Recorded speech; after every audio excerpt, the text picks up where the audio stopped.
Hello and welcome. Thank you for staying with us on your Sunday evening while you get ready for the work week ahead or squeeze in that final bit of Sunday relaxation.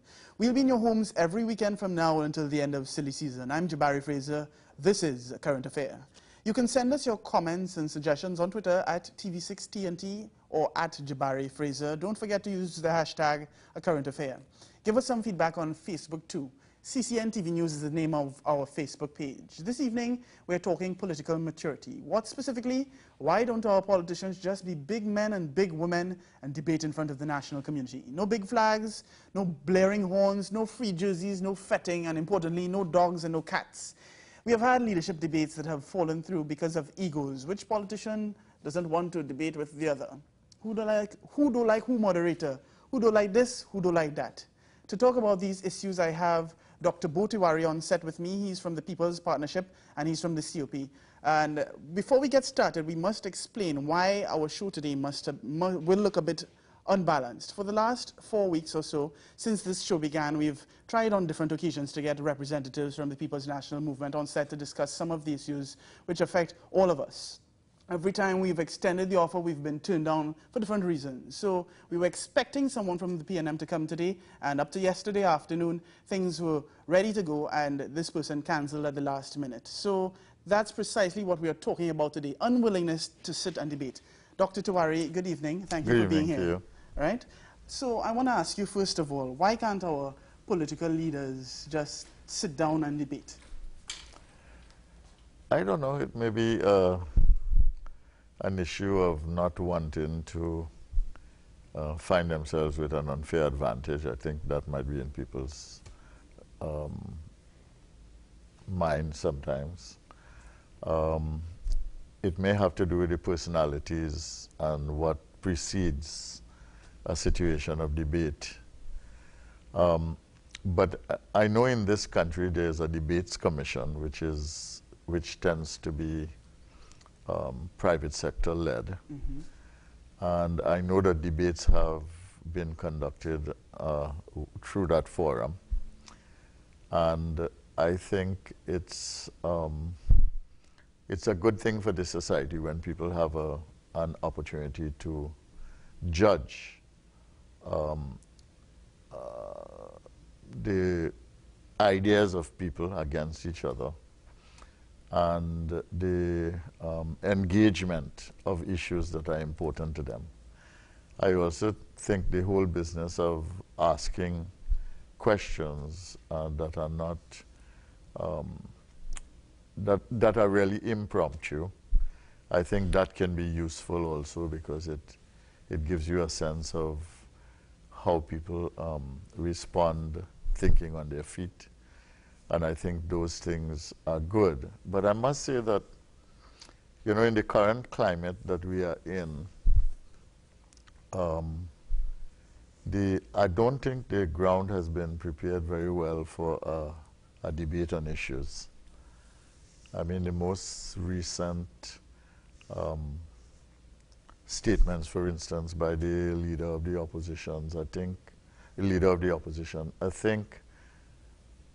I mean, they jarred, in my view, so badly the sensibility of the nation, and I think many people have kind of responded as a kind of shock, really, because of the fact that this is a leader who aspires to be prime minister, and I think that those kinds of things, which are more a revelation of character than speak to the issues that people want debated, tend to have a negative effect on any debate because... But that goes on both sides, yes. Dr. Tewarie, you have to admit. Yes, that's true. We hear it all the time on the UNC side, on the COP side. Everyone says that. So how do we find that balance? No, I mean, it's one thing. I mean, you obviously... If I am making a political speech, for instance, in a political forum, I'm not talking about a debate in the House of Representatives, sorry, in my case in the Senate. If I'm making a speech on a political platform, what I try to do is to give people information about what we have done. I try to stick to the facts. what I try to do also is to put that in some kind of context so that it can be seen in comparison. I may address a personality in relation to those things. And at the end, I try to focus on the things that we are doing, how we are doing it, what we intend to do, and how that fits into a larger vision. But so do, the do all members of the personalities, People's Partnership or UNC or COP do that? Why can't all of us, why can't all of the politicians do that really? well, you see, personalities, the personality contest is part of the political, what can I say, the political style of the country. And I think this is true of most countries, because personalities become dominant factors in it. But if you limit the debates or the politics or the give and take to personalities only, you get nowhere. Because at the end of the day, you have to govern a country, you have to run a country, you have to have policies, you have to have strategies for development of using those policies. And more than that, you have to have an approach to politics that meets with the expectations and aspirations of people, and at the same time that connects with them in some way. But if we take all of the People's Partnership meetings thus far, we've had the UNC Monday Night Forum, we've had the COP Forum meeting last night, for example. Issues were not really addressed. No, that's not true. The COP was talking about responding to Dr. Rowley and the dog and cat statement and going on. Do you think that there must be a limit set for each of these politicians on the platform? I think the statement that you describe as dog and cat, I think it's a terrible statement. It warrants being dealt with because it speaks to the character of someone who aspires to the highest office in the country. That is determined by political choice. And I feel that you have to speak to that. But that is not the only thing. I was just explaining to you that, I mean, my presentation had to do with things that we have done, how they affected people, what some of the policies having to do with the disposal of shares, the offering of land to the landless and land to the middle class. But do you think that those same issues that you're talking about, do you think that the politicians on the People's Partnership side are able to discuss those things without descending into personality, into race, into sexism? Because, for example, you know, the Prime Minister has spent a lot of time talking about David West, talking about Faris Al-Rawi, and not really addressing issues. She hasn't really done that in any of the UNC meetings thus far. That's not true. You can mention names and still not deal with personalities.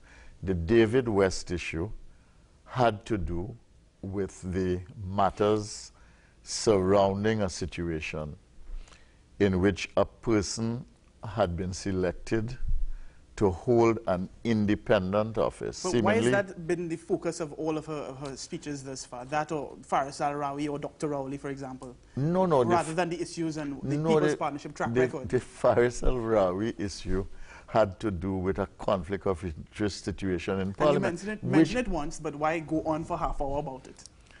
Well, I don't know. Maybe it has to do with the response of the crowd. Maybe it has to do with the fact that in making a point, the fact that you are dealing with a personality in politics also affects the way people respond to the issues. But I don't think, I mean, it is legitimate to mention a personality if the personality is a factor in an issue of principle.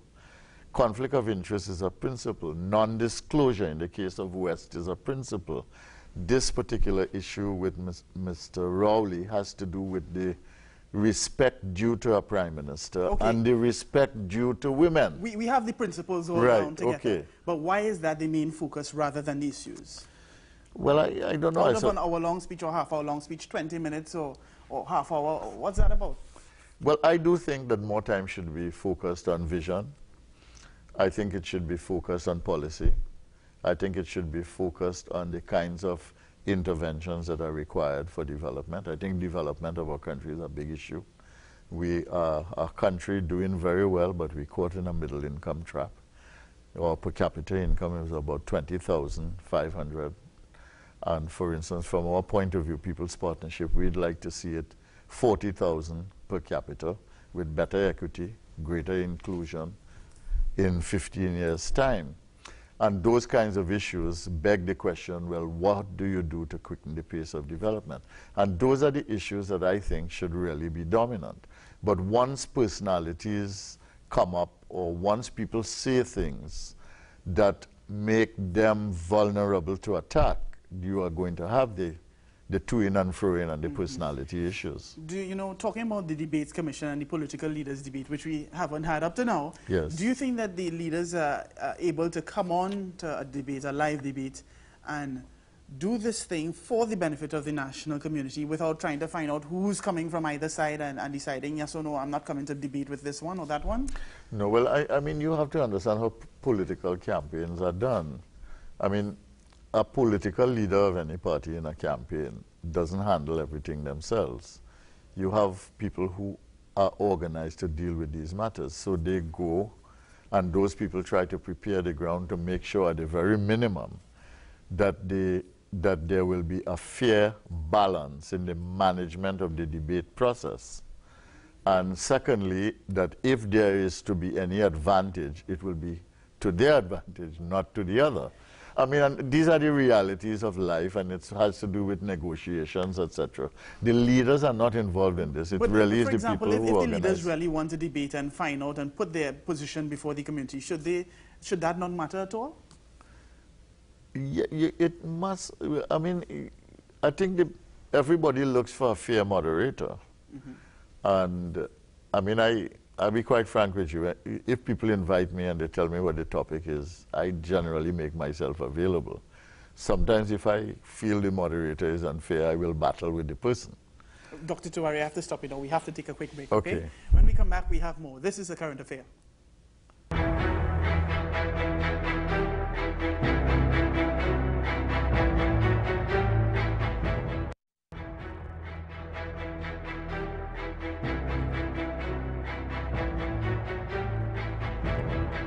Welcome back. This is A Current Affair. Dr. Bhoe Tewarie on set with me. We are talking about why politicians don't submit themselves to debate before the national community.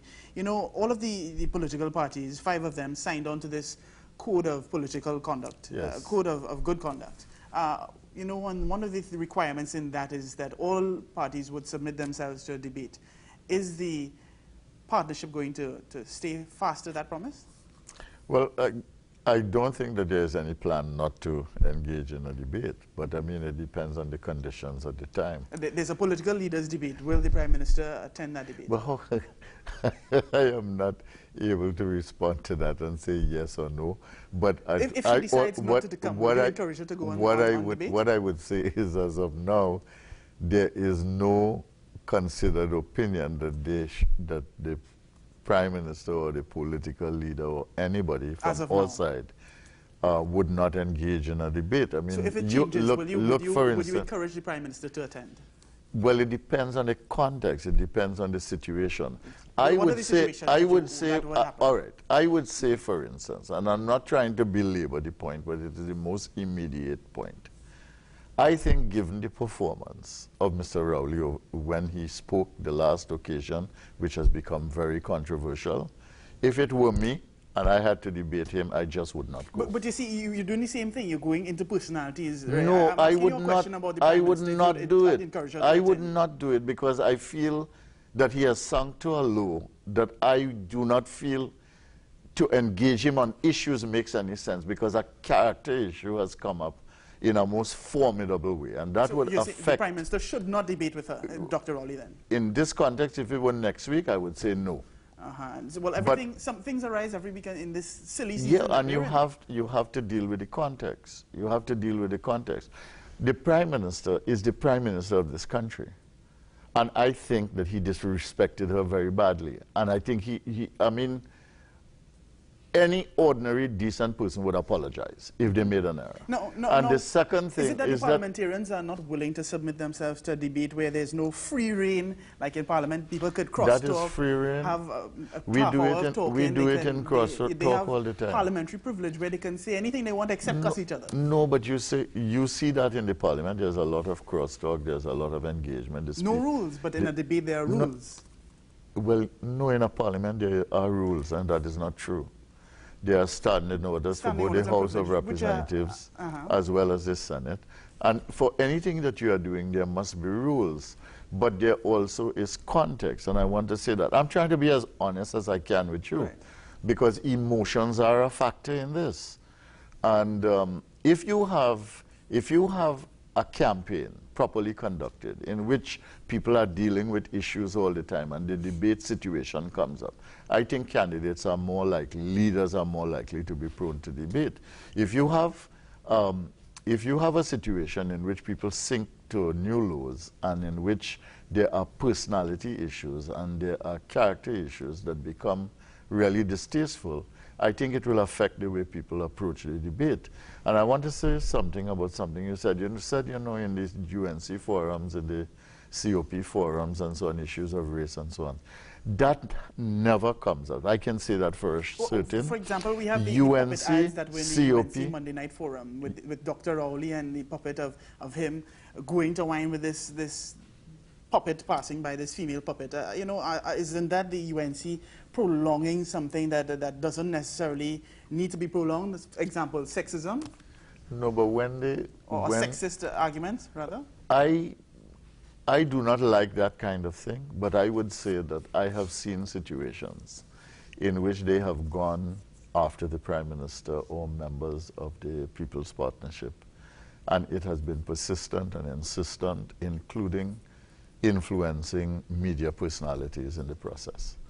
And I mean, but that happens on the other side too, eh? Well, I don't know, but if we want to have a system that rises to its potential to be a society of reason and civility. This is the, I don't know if you've seen it, this was the advertisement with the puppets and Dr. Rowley. Yeah, I saw it. I was there in thing. But do you think it's prolonging that sexist attitude? Well, I don't know if it's prolonging, but it's not based on it's based on a fact. And it's a comical presentation of the fact. So that's I would not, in your opinion? I would not choose to do that. But would you discourage your fellow politicians and partnership members from doing it, or from encouraging it and sanctioning it? Yeah, if there is something that I do not like as much as other people might like, I would certainly express my views and try to influence the process. Yes. Yes. Do you think that, I want to get back to the issue of Parliament and privilege and, you know, the freedom that there is in Parliament as opposed to the restrictions that there are in a debate. Do you think that simply the politicians are just unable to, totally incapable of sitting down and debating to a time limit and so on? No, I don't think they are incapable, but it does put new pressures on them. And remember, when you have debates of these kinds, it is a situation in which a campaign is in full swing, generally. And one has to make a decision about whether you spend your time preparing, because you have to prepare for the debate, work within the rules, understand the rules, etc., and be able to win in that quote-unquote battle, or whether it would be easier in the freedom of a campaign trail situation of engaging the people who come to your political meetings and letting the national population through the media hear what you and see what you say. And that is a judgment call. I mean, my preference, I mean, I look at debates in the United States. I look at debates in other countries when they have elections, and I think it's a good thing. It will help the society to mature.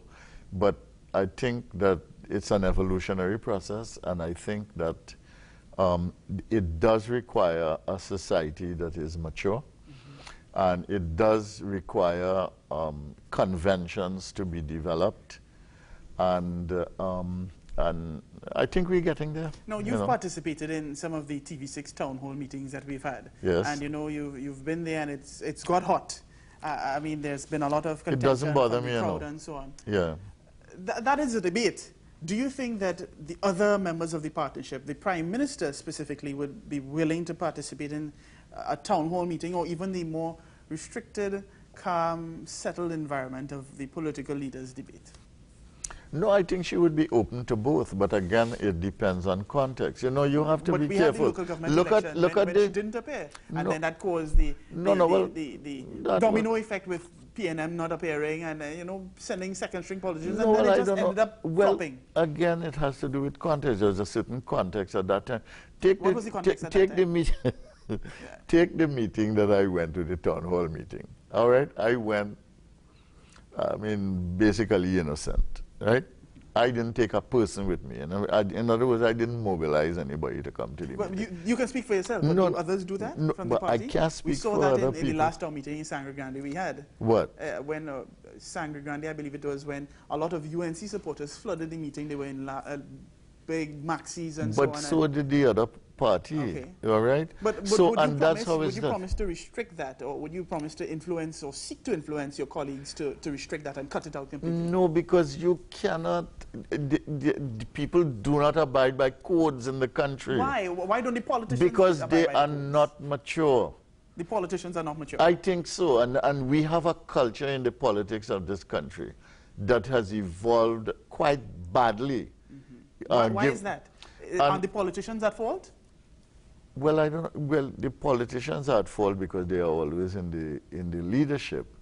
But I think that people want to control things. When I went to that town hall meeting, I went alone and I went to deal with the issues, and I found myself in a situation where a particular political party had mobilized in a certain way.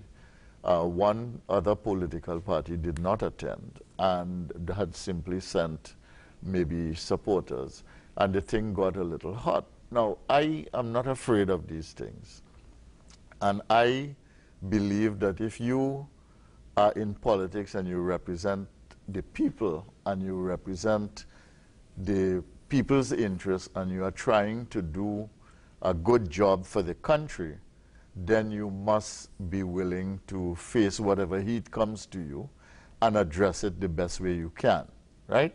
I have a lot of respect for people of all kinds, and I believe that if they ask me a question and I'm given the opportunity to answer the question, which is what I asked for, I will do the best I can in it. But some people may not be comfortable going in that situation. If I had to go into that situation again, knowing that it would in fact be so, I don't know if I would again. I had to deal with it when I got there, you know? So if we're going to have debates that make sense, first of all, people have to conduct themselves properly. And that is to say, prior to the debate. In other words, they should not have access to a debate simply because they are a candidate or a political leader. They should need to earn the right for the population to be able to listen to their ideas in this forum on the basis of the articulation of ideas before. Dr. Tewarie, sorry to cut you there. Okay, I'm sorry to be passionate about it, but I feel strongly. We're going to come back with that same passion. This is a current affair. We have Where MP, our new mini segment to help you keep track of your parliamentarians. Yes, lady, look your MP, but where? Look your MP, where? Look your MP, look him there, looky there, don't let him get away. Look your MP, but where? Look your MP, but where? Look your MP, look him there, looky there, don't let him.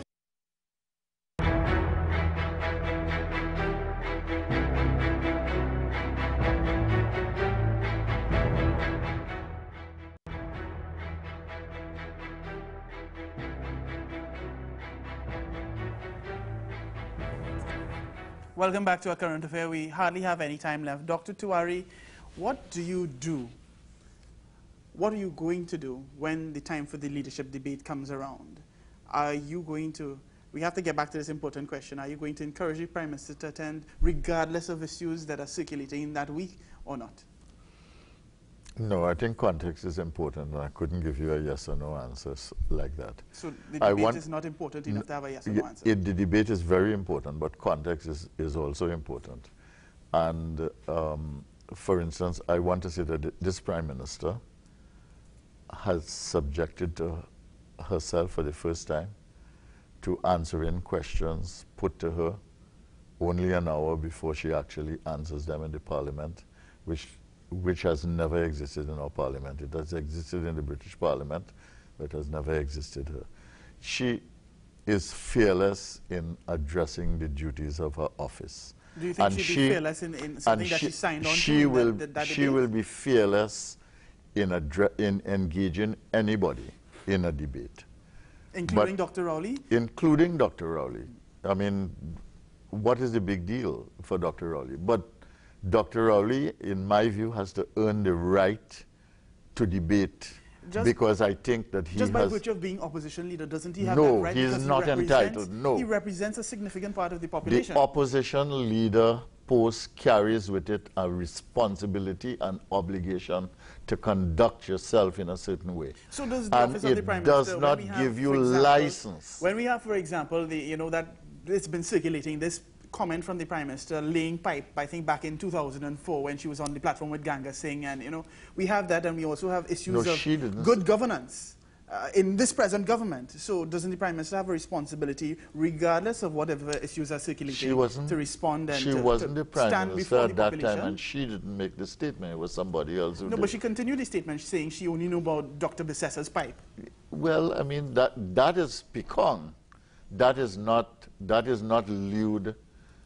lewd or licentious behavior. It is lewd. I mean, no. it's personal pecan, put it like that, and personal pipe, if you want to say that. That is pecan, and it was pecan with a colleague, all right, from the same party. In front of the national community. In front of the same party. So that's acceptable. All right, but it was not disrespectful, right? Was it disrespectful to women, would you say? What's that? Was it disrespectful to women? It was a metaphor that was carried.